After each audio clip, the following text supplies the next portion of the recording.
First ever factory outlet Mukunda jewelleries Kukatpally, Khammam, Kothapet, Somajiguda, Hanamkonda and Suchitra. అందరికీ నమస్కారం. నా పేరు మాధురి. మీరు చూస్తున్నది సుమన్ టీవీ నెట్వర్క్. వచ్చే 6వ తారీఖున మనకి శ్రీరామనవమి కదండి. శ్రీరామనవమి అంటేనే సీతారాముల కళ్యాణం అందరికీ గుర్తొస్తూ ఉంటుంది. అయితే శ్రీరామనవమి రోజునే రాముడు పుట్టాడు అని చెప్పేసి అంటారు. మరి అదే రోజున కళ్యాణం జరిపిస్తూ ఉంటారు. మరి ఇది ఎలా? అంటే రెండో రోజున ఏదైనా ఎప్పుడన్నా చేసుకోవచ్చా కళ్యాణం? అదే రోజునే చేసుకోవాలా? ఇలాంటి ఎన్నో డౌట్స్ చాలా మందిలో ఉన్నాయి కదండి. అలానే శ్రీరామనవమి రోజున మనకి ఉద్యోగానికి సంబంధించి, వివాహానికి సంబంధించి, దాంపత్యానికి సంబంధించి, అలాగే సత్సంతానానికి సంబంధించి చాలామంది చాలా కష్టాల్లో కనిపిస్తూ ఉంటారు. మరి అలాంటి వాళ్ళని దాటుకోవడానికి, అలాంటి వాళ్ళు పరిహారాలు చేసుకోవడానికి ఈ శ్రీరామనవమి రోజున ఏం చేసుకుంటే మంచిది? ఇలాంటి ఆసక్తికరమైన విషయాలు మనకి తెలియజేయడానికి మనతో పాటు ఉన్నారు ప్రముఖ జ్యోతిష్య పండితులు బ్రహ్మశ్రీ నందిబట్ల శ్రీహరి శర్మ గురువు గారు. నమస్కారం గురువు గారు. వాగర్థావివ సంపృక్తౌ వాగర్థ ప్రతిపత్తయే జగతః పితరౌ వందే పార్వతీ పరమేశ్వరౌ. ఆదిత్యాయ చ సోమాయ మంగళాయ బుధాయ చ గురుశుక్ర శనిభ్యశ్చ రాహవే కేతవే నమః. శృంగేరి జగద్గురు పీఠాధిపతులకి, కంచి పీఠాధిపతులకి నమస్కారములు తెలియజేసుకుంటూ కార్యక్రమాన్ని ప్రారంభిద్దాం. గురువుగారు, మరి 6వ తారీఖున శ్రీరామనవమి కదండి. ముందుగా అయితే రాముని జననం ఆ రోజునే జరిగింది అంటారు. అలానే కళ్యాణం కూడా అదే రోజు చేస్తారు. అంటే ఆ రోజునే ఖచ్చితంగా కళ్యాణం చేసి తీరాల్సిందేనంటారా? మనకు వాస్తవంగా మూల రామాయణం వాల్మీకి రచించినటువంటి రామాయణం, దాని ఆధారంగానే మనం చేసుకోవాలి. ముఖ్యంగా మనం చూసుకున్నట్లయితే ఈ సంబంధించినటువంటి శ్రీరాముల వారు మరియు అమ్మవారు సీతా అమ్మవారి యొక్క కళ్యాణం, శ్రీరాముల వారి యొక్క జన్మ నక్షత్రం వచ్చేసేసి పునర్వసు నక్షత్రం. ఆయన చైత్ర శుక్ల నవమి రోజున మధ్యాహ్నం 12 గంటలకి అభిజిత్ లగ్నంలో జన్మించారు. కాబట్టి కర్కాటక లగ్నము, లగ్నంలో లగ్నాధిపతి చంద్రుడు, ఆ లగ్నంలో ఉచ్చస్థితి పొందినటువంటి గురువు. ముఖ్యంగా దాదాపుగా 5 గ్రహాలు ఉచ్చస్థితిలో ఉన్నాయి. పంచమహాపురుష యోగాలు అన్నీ కూడా ఆ యొక్క శ్రీరాముడి జాతకంలో కనిపిస్తుంటాయి. ఇక శని ఉచ్చస్థితి, కుజుడు ఉచ్చస్థితి, రవి ఉచ్చస్థితి, గురువు ఉచ్చస్థితి, చంద్రుడు స్వక్షేత్రం. ఇంతకన్నా కావాల్సింది ఏందమ్మా? ఇక బుధుడు కూడా రవితోనే కలిసి ఉన్నాడు మేషంలో, కర్కాటక లగ్నంలో జన్మించాడు. కాబట్టి అద్భుతమైనటువంటి జాతకం. అటువంటి మళ్ళీ జాతకం ఉండాలి అని అంటే మళ్ళీ ఒక యుగాంతం వరకు మాత్రమే అట్లాంటి గ్రహాల స్థితిగతులు ఉన్నప్పుడు జరుగుతుంది. అంతటి మహనీయుడు సాక్షాత్తు విష్ణువంశ సంభూతుడు. ఆయనకి దేవేరిగా జన్మించినటువంటి సీతా అమ్మవారు ఇద్దరు కూడా అయోనిజులని చెప్పవచ్చు. ఎందుకనంటే యజ్ఞప్రసాదము ద్వారా జన్మించినటువంటి మహానుభావుడు శ్రీరాముడు. భూమి లోపల అయోనిజగా జన్మించినటువంటి అమ్మవారు సీత. ఇక్కడ ఈ రెండు కూడా చూసుకున్నట్లయితే రెండు పవిత్రమైనటువంటి జన్మకి కారకం. ఇద్దరు కూడా పవిత్ర జన్మలోనే పవిత్రత అనేటువంటిది కలిగింది. ఇక లక్ష్మీ అమ్మవారు కాబట్టి తామర పుష్పములో జన్మించిందని ఒక కథనం. ఇక తదనంతరం మనం చూసుకున్నట్లయితే అమ్మవారి యొక్క నక్షత్రమేమో ఉత్తరా నక్షత్రం, కన్యారాశి. అయ్యవారి నక్షత్రం వచ్చేసి పునరుసు నక్షత్రం, మిథున రాశి. వీరిద్దరికీ కళ్యాణం జరిగింది మాత్రం ఫాల్గుణ మాసము పౌర్ణమి తిథి రోజున, చైత్ర శుక్ల నవమి రోజున కాదు. కాకపోతే అవతార పురుషుడైనటువంటి రాముడు జన్మించినటువంటి రోజున, అలాగే పూర్తిగా ఈ సంబంధించినటువంటి రావణాసుర సంహారం అంతా జరిగిన తరువాత అప్పుడు దసరా రోజున బయలుదేరి వచ్చాడు అని చెప్పేసి మనకు చెప్తారు. ప్రాయశ్చిత్త కర్మలు అన్నీ చూసుకొని శుభముహూర్తం రోజున ఈ చైత్ర శుక్ల నవమి రోజునే పట్టాభిషిక్తుడయ్యాడు అని చెప్పి మనకు చెప్పబడి ఉంది.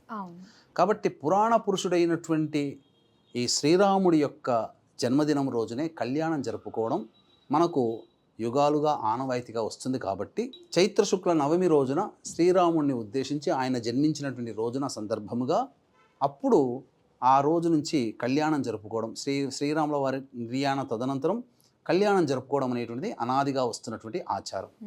కాబట్టి అసలు వాస్తవానికి మాత్రం ఫాల్గుణ శుక్ల పౌర్ణమి రోజునే, అంటే హోళీ పండుగ రోజునే స్వామివారికి అమ్మవారికి ఇద్దరికీ కూడా వివాహం జరిగినటువంటిది. కానీ ఇదంతా త్రేతాయుగంలో కొన్ని యుగాల క్రితం జరిగింది. కానీ ఇప్పటికీ ఇన్ని యుగాలు గడిచినా కూడా దాని ప్రావీణ్యం అంతా కూడా అంతే అలానే నిక్షిప్తంగా ఉంది. ఇది ఎలా అంటారు గురువుగారు? అసలు మనకు ఉన్నటువంటి దశావతారాలలో ప్రధానంగా ఏ అవతారానికి లేనటువంటి కళ్యాణం మాత్రం శ్రీరాముడికి మాత్రమే ఉంది. మీకు ఏ అవతారంలో కూడా అవతార పురుషుని కళ్యాణం చేసే ఆనవాయితీ లేదు. ఇప్పుడిప్పుడు నరసింహస్వామి అవతారం ఉన్నప్పుడు నరసింహస్వామి కళ్యాణం జరిపిస్తున్నారు, అలాగే సత్యనారాయణ స్వామి కళ్యాణం జరిపిస్తున్నారు, వెంకటేశ్వర స్వామి కళ్యాణం జరిపిస్తున్నారు. కానీ ఇవి ఏవి ఏర్పడకముందే యుగ యుగాల నుంచి కూడా రామ కళ్యాణం అనేటువంటిది అనేక విధాలుగా ఈ యొక్క భూమి మీద సనాతన ధర్మం పరిఢవిల్లుతుంది అని చెప్పడానికి ఇది. శ్రీరామ అనేటువంటిది జయనామమ్మ. ఎందుకంటే దీనికి ఇక్కడ శ్రీరామ అంటే సాక్షాత్తు యుగపురుషుడైనటువంటి శ్రీరాముడికే కాకుండా ఒక శివపురాణం కథనం ప్రకారము పార్వతీ అమ్మవారు పరమేశ్వరుని అడిగిందట, అన్నీ విద్యలకి అధిపతివి కదా, మరి ఈ విద్యలన్నీ కూడా నీ దగ్గర ఎందుకయ్యా, అన్నీ పంచిపెట్టవచ్చు కదా, ప్రపంచానికి ఇచ్చేస్తే జ్ఞానం పెరుగుతుంది కదా అని అంటే అమ్మవారి మాట ప్రకారం అన్నీ వదిలేస్తాడట పరమేశ్వరుడు. కానీ ఒక్క నామాన్ని మాత్రం ఆయన దగ్గర పెట్టుకుంటాడు. ఏంటా నామము అంటే శ్రీరామ. ఆ నామాన్ని తన దగ్గర పెట్టుకొని ఎవరైతే కాశీక్షేత్రంలో మరణం పొందుతారో వాళ్ళు ఆ సమయంలో ఈ తారక మంత్రాన్ని ఉపదేశిస్తాడు. తారక మంత్రం ఉపదేశించడం అంటే ఏమీ లేదు, శ్రీరామ అని చెబుతాడంతే. ఆ శ్రీరామ అనే శబ్దం వల్లనే విన్న జీవుడు మరణించే సమయంలో ఆ శ్రీరామ అనే పదం వింటే చాలు మోక్షాన్ని పొందుతాడు.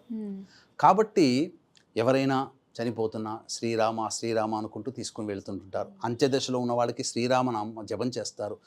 దాదాపుగా 99 కోట్ల పర్యంతం శ్రీరామనామ జపాన్ని చేసినటువంటి త్యాగయ్య ఆ ఫలితముగా శ్రీరాముల వారి దర్శనం పొందాడు. మొత్తము లక్ష్మణ అమ్మవారు సమేతముగా శ్రీరాముడు దర్శనం ఇచ్చాడు. 99 కోట్లు జపం చేశాడు త్యాగయ్య. అంతటి ఫలితం. రామదాసు నిరంతరం శ్రీరామ భక్తుడు, ఆయన కూడా స్వామివారి యొక్క అనుగ్రహాన్ని పొందినటువంటి వాడే. కాబట్టి రామనామ జపముతో ఉన్నటువంటి మొత్తం పూర్తిగా కర్మదోషం తొలగిపోతుంది. మీకు ఇంకొక విషయం చెబుతానమ్మా. ఈ రామ్ అనేటువంటిది అగ్నిబీజం. అగ్నిబీజము అని అంటే దాన్ని మనం ఎలా అర్థం చేసుకోవాలి? 2 రకాలుగా. కర్మదోషాన్ని తగిలించే కాదు, కర్మదోషాన్ని తొలగించే బీజం బీజాక్షరం ఏదై ఉందనంటే అది రామ్ అనే బీజాక్షరం.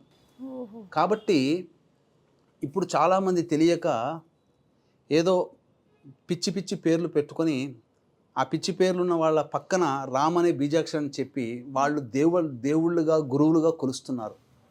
ఆ రామ్ అనే శబ్దము ఇప్పుడు ఎవరైతే ఆ బాబాల నామాలు స్మరిస్తున్నారో ఆ నామం పక్కన రామ్ అనేది తీసేసి ఉత్త బాబా నామం చదవమని చెప్పండి, ఎవ్వరికీ ఒక్క పని కాదు. వాళ్ళకి తెలియకుండానే వాళ్ళకి పనులు అవుతున్నాయంటే ఏదో బాబాల మహత్యం అని అనుకుంటున్నారు. బాబాల మహత్యం ఏమీ లేదు. ఆ బాబాల పేర్ల పక్కన రామ్ అని ఒక అద్భుతమైనటువంటి బీజాక్షరాన్ని తగిలించారు. అంటే పేరు బలం కూడా చాలా ఉంటుంది.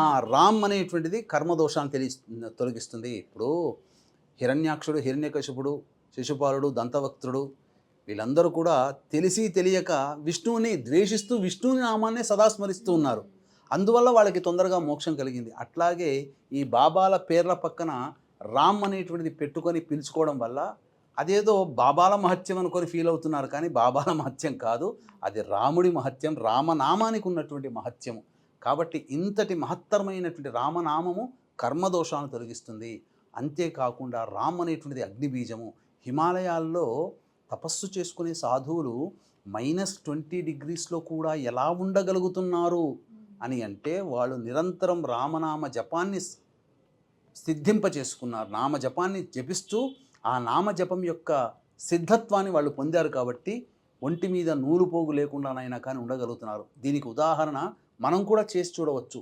చలికాలంలో చల్లటి ప్రదేశంలో మీరు ఒక అరగంట సేపు రామ్ రామ్ రామ్ రామ్ శ్రీరామ్ శ్రీరామ్ శ్రీరామ్ అంటూ ఉండండి. మీలో ఒక వేడి వచ్చేసేస్తుంది. అంత చలిలో కూడా మీకు చెమటలు పట్టేంత వేడి మీ శరీరం నుంచి వచ్చేస్తుంది. చలినైనా ఎదుర్కోగలుగుతారు. అంతటి శక్తి ఆ రామ్ అంటే అగ్నిబీజం. అగ్ని ప్రజ్వరిల్లుతుంది, దహించి వేస్తుంది, కర్మదోషాన్ని దహించి వేస్తుంది. ఇక అన్నిటికంటే ప్రధానముగా ఈ శ్రీరాముడు మనకు యుగ పురుషుడు అని, అంతేకాకుండా సకల గుణాభిరాముడు మనకు చెప్పదలుచుకున్నట్లయితే అనేక విధాలుగా ఆ శ్రీరాముడు ఆచరించి చూపించాడు. ఆయన బాటలో మనం నడవాలి. ఏకపత్ని వ్రతం అది చాలా ఆ వ్రతం అనేటువంటి ఏకపత్ని వ్రతం అనేటువంటిది చాలా అసంభవం కొన్ని యుగాలలో. కానీ అప్పుడు కూడా ఎన్నో అవకాశాలు ఉన్నప్పటికీ కూడా రాజుగా ఉన్నప్పటికీ కూడా సామాన్య పురుషుడుగా జీవించాడు అని చెప్పవచ్చమ్మా. అలాగే గురువుగారు ఇప్పుడు ఉద్యోగ సమస్యలు, అలాగే వాళ్ళకి సంతానం గురించి, ఆరోగ్యం గురించి చాలా రకాల సమస్యలు ఉంటూ ఉంటాయి కదండి. మరి అలాంటి వాళ్ళు ఈ శ్రీరామనవమి రోజున ఏదైనా పరిహారాలు లాంటివి చేసుకున్నట్లయితే వాళ్ళకి మొత్తం అన్నీ తొలగిపోతాయంటారా? తప్పకుండానమ్మా. శ్రీరాముడి యొక్క జీవిత చరిత్రని మనం వాల్మీకి పరంగా చూసుకున్న, వాల్మీకి రామాయణాన్ని చూసుకున్న, సుందరకాండము అయినా కానీ అనేక పారాయణాలు మనకు దృశ్యమాత్రమేనమ్మా. అన్ని చేసినటువంటి వాళ్ళు ఫలితాలు పొందినటువంటి వాళ్ళు ఉన్నారు. ముఖ్యంగా వివాహం కావలసినటువంటి వాళ్ళు, అలాగే ఉద్యోగము పదవి రావాల్సినటువంటి వాళ్ళు, దంపతులు విడిపోయి చక్కటి మళ్ళీ తిరిగి భర్త లేదా భార్య కలిసిపోవాలనుకునేటువంటి, అనగా అన్యోన్య దాంపత్యాన్ని కోరుకునేటువంటి వాళ్ళు, అలాగే కీర్తి ప్రతిష్టలు కోరుకునేటువంటి వాళ్ళు, చక్కటి సత్సంతానాన్ని కోరుకునేటువంటి వాళ్ళు, వీళ్ళందరూ కూడా ఆ యొక్క శ్రీరాముడిని అనేక విధాలుగా మనం కనుక అర్చించిన, పూజించిన, పారాయణం చేసిన తప్పకుండా ఈ సమస్యలన్నీ తొలగిపోతాయమ్మా.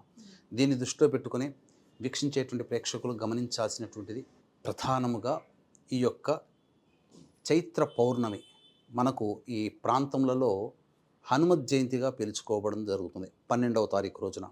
కాబట్టి ఈ 12వ తారీఖు రోజున సాయంకాల సమయంలో హనుమత్ అభిషేకము మరియు మన్యుసూక్త విధానముగా హోమము, జాతకరీత్యా ఇప్పుడు శని మారాడు కాబట్టి ఈ శని మారినటువంటి సందర్భముగా 12 రాశుల వారికి కూడాను అనేక రకాలైనటువంటి సమస్యలు ఉత్పన్నమవుతాయి. కాబట్టి ఆ సమస్యల దోష నివారణ కోసం శనీశ్వర హోమము, అఘోర పాశుపత మంత్ర హోమంతో పాటు వివాహము, ఉద్యోగము, దాంపత్యము, అనారోగ్యము, సమస్యల నివారణకి సర్వదోష నివారణ పూజల హోమాలు అనేటువంటివి చేయించడం జరుగుతుంది.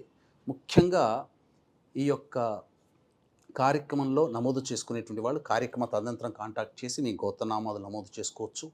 అలాగే అన్నిటికంటే ముఖ్యంగా కరుంగలి మాల, కరుంగలి కాదు కరుంగలి మాల అనేటువంటిది ప్రత్యేకించి నరదృష్టి, నరఘోష, పాజిటివ్ ఎనర్జీ కలిగించింది. నరదృష్టిని తొలగించబోతుంది. అలాగే ముఖ్యంగా ఈ కరుంగలి మాలని ఎవరైతే ధరిస్తారో వాహనాన్ని నడిపేటప్పుడు వచ్చే ప్రమాదాల నుంచి మిమ్మల్ని కాపాడుతుంది. ఆకస్మికమైన ప్రమాదాల బారిన పడకుండా ఈ కరుంగలి మాల, ఉత్త కరుంగలి కాదు, కరుంగలి మాల అనేటువంటిది ఈ యొక్క హనుమత్ జయంతి రోజున పూజ చేసి, హోమము చేసి, ఆ హోమ ప్రసాదముగా ఈ యొక్క కరుంగలి మాల మీకు అందివ్వడం జరుగుతుంది. అవకాశం ఉన్న వాళ్ళు ఇట్టి మహత్తరమైనటువంటి కార్యక్రమంలో మీరు గోత్రనామాదులు నమోదు చేసుకొని దైవానుగ్రహాన్ని పొందవచ్చు. అత్యద్భుతమైన, ఏదో ఉత్తగా కరుంగలిమాల కొనడం కాదు, కరుంగలిమాలతో విశేషమైనటువంటి కొన్ని మణిపూసలు, కరుంగలిమాలలు కలిపి రాగిలో చుట్టించి మీకు ఇవ్వడం జరుగుతుంది. కాబట్టి అవకాశం ఉంటే ఇట్టి మహత్తరమైనటువంటి కార్యక్రమంలో మీరు నమోదు చేసుకోవచ్చు. ఇక మనకు ప్రధానంగా చూసుకుంటేనమ్మా, ముఖ్యంగా వివాహ సమస్యలు ఉన్నటువంటి వాళ్ళు, మనకు రామాయణంలో సీతా కళ్యాణ ఘట్టం ఉంటుంది. ఆ సీతా కళ్యాణ ఘట్టాన్ని, సీతారాముల కళ్యాణ ఘట్టాన్ని 108 సార్లు పారాయణం చేసిన వాళ్ళకి అనతి కాలంలోనే వివాహం జరిగి తీరుతుంది. అదొకటి. తరువాత ఇక వివాహం అయిపోయింది కదా, దాంపత్య సమస్యలు. ఈ దాంపత్య సమస్యలు అనేటువంటివి ఉన్నటువంటి వాళ్ళు ఈ సంబంధించినటువంటి సీతా కళ్యాణ ఘట్టాన్ని, సీతా కళ్యాణ తదనంతరం వనవాసానికి వెళ్ళేంత వరకు ఉన్నటువంటి ఘట్టాన్ని 108 సార్లు పారాయణం చేయాలి. ఇక తరువాత సంతానపరమైనటువంటి సమస్యలు, లవకుశులు సంబంధించినటువంటి ఉద్భవం ఈ యొక్క రామాయణంలో ఉంటుంది, ఉత్తర రామాయణంలో ఉంటుంది. ఆ లవకుశులు సంబంధించినటువంటి చరిత్రని, ఆ ఘట్టాన్ని 108 సార్లు పారాయణం చేయాలి. ఇక ప్రధానముగా ఉద్యోగ సమస్యలతో బాధపడేటువంటి వాళ్ళు శ్రీరామ పట్టాభిషేకం అని ఉంటుంది. ఆ శ్రీరామ పట్టాభిషేకాన్ని 108 సార్లు పారాయణం చేయాలి. ఉద్యోగం వెతుక్కునే వాళ్ళు కానీ, ఉద్యోగ మార్పుని కోరుకునే వాళ్ళు కానీ, అలాగే మనకు అనేక రకాలైనటువంటి సమస్యలు అనేటువంటివి ఉంటాయి. ఆ సమస్యల నుంచి బయటపడాలి అన్నప్పుడు ఎందుకు సమస్యలు కలుగుతున్నాయో తెలియదు, జాతకరీత్యా పక్కకు పెట్టండి. అనేక రకాల సమస్యలు ప్రతి మానవుడికి ఉంటాయి, మీకు ఉంటాయి, నాకు ఉంటాయి. కాబట్టి అటువంటి సమస్యల నుంచి బయటపడడం కోసం ఈ సంబంధించినటువంటి జాతకమంతా బాగుంటుంది, కానీ ఎందుకు సమస్యలు వస్తాయో తెలియదు. జటిలమైన సమస్యలు, జటిలమైన కోరికలు నెరవేరాలి అని అన్నప్పుడు సుందరకాండ పారాయణం 108 సార్లు పారాయణం చేయండి. తప్పకుండా అది జరిగి తీరుతుంది. ఇవన్నీ కూడా నిజమైనటువంటి అనుభవాలే. సుందరకాండ పారాయణం ఇప్పటికీ చేయించుకుంటారు. కష్టాలు వచ్చినప్పుడు, చికాకులు, ఇంట్లో సమస్యలు చికాకులు పెరుగుతున్నప్పుడు ఒక్కసారి సుందరకాండ పారాయణం చేయండి పంతులు గారు అని చెప్పి చేయించుకుంటారు. ఇప్పటికీ కూడా దానికి చేసేవాళ్ళు స్పెషల్గా ఉంటారు. ఆషామాషిగా ఎవరు పడితే వాళ్ళు చేసేది కాదు. కాబట్టి అన్ని రకాల విద్య, వివాహ, ఇప్పుడు విద్యకు సంబంధించినటువంటి శ్రీరాముడు విద్యను అభ్యసించినటువంటిది, అలాగే తాటక సంహారము ద్వారా అంతకుముందు విశ్వామిత్రుడి ద్వారా పొందినటువంటి విద్యలు, ఇవన్నీ కూడా ఈ శ్రీరాముడు వనరక్షణ కోసం, యాగరక్షణ కోసం బయలుదేరినటువంటి దారభ్యత, సీతా కళ్యాణం వరకు ఉన్నటువంటి ఘట్టాన్ని ఎవరైతే పాలన చేస్తారో విద్యలో ఉన్నటువంటి దోషాలన్నీ తొలగిపోతాయి. సీతా కళ్యాణం, వివాహము, దాంపత్య సమస్యలు తొలగిపోతాయి. లవకుశుల సంబంధించినటువంటి జన్మ చరితాన్ని పారాయణం చేస్తే సంతాన సమస్యలు పోతాయి. ఉద్యోగ సమస్యలు, పదవీ సమస్యలు, వ్యాపార సమస్యలు తీరాలంటే రామ పట్టాభిషేకాన్ని పారాయణం చేస్తే సరిపోతుంది. ఇంతకన్నా రాముడు మనకు ఇంత గొప్ప వరాన్ని, ఇవన్నీ సకలమైనటువంటి కష్టాలు తొలగిపోవాలంటే అశోకవనంలో బాధలు పడుతున్నటువంటి అమ్మవారిని దర్శించినటువంటి ఆ యొక్క హనుమత్ ఘట్టం ఏదైతే ఉంటుందో అదంతా పారాయణం చేసినటువంటి వాళ్ళకందరికీ కూడా వాళ్ళకి అదే సుందరకాండ అని అంటారు. ఆ సుందరకాండ పారాయణం చేయడం వల్ల సమస్త విధములైనటువంటి శోకములు కానీ కష్టములు కానీ తొలగిపోతాయి. ఇంతటి అద్భుతమైనటువంటి రోజు కాబట్టి అందరూ ఆ రోజున చేయండి. ముఖ్యంగా ఆ శ్రీరామ నవమి రోజున పుష్యార్క యోగము కూడా కలిసి వస్తుంది. పుష్యమి నక్షత్రము ఆదివారము, శ్రీరామ నవమి రోజున. కాబట్టి ఎవరైతే ఆ ఒక్క రోజున ఒక్కసారి, మనం మామూలు సందర్భంలో 100 సార్లు శ్రీరామ అంటే ఎంత ఫలితమో, ఆ పుష్యార్క యోగము కలిసినటువంటి రోజున శ్రీరామ అనడం వల్ల అంత ఒక్కసారి అంటే ఫలితం. కాబట్టి ఆ రోజంతా శ్రీరామ శ్రీరామ శ్రీరామ అనే నామజపాన్ని వీక్షించేటువంటి ప్రేక్షకులు అందరూ కూడా ధ్యానం చేయండి, జపం చేయండి, తరించండి. ఇక 12వ తారీఖు రోజున అద్భుతమైనటువంటి చైత్ర పౌర్ణమి రోజున అద్భుతమైనటువంటి రోజు. ఆ రోజున సాయంకాలం 5 గంటల వరకు మీ గోత్రనామాదులు మీరు నమోదు చేసుకోవచ్చు.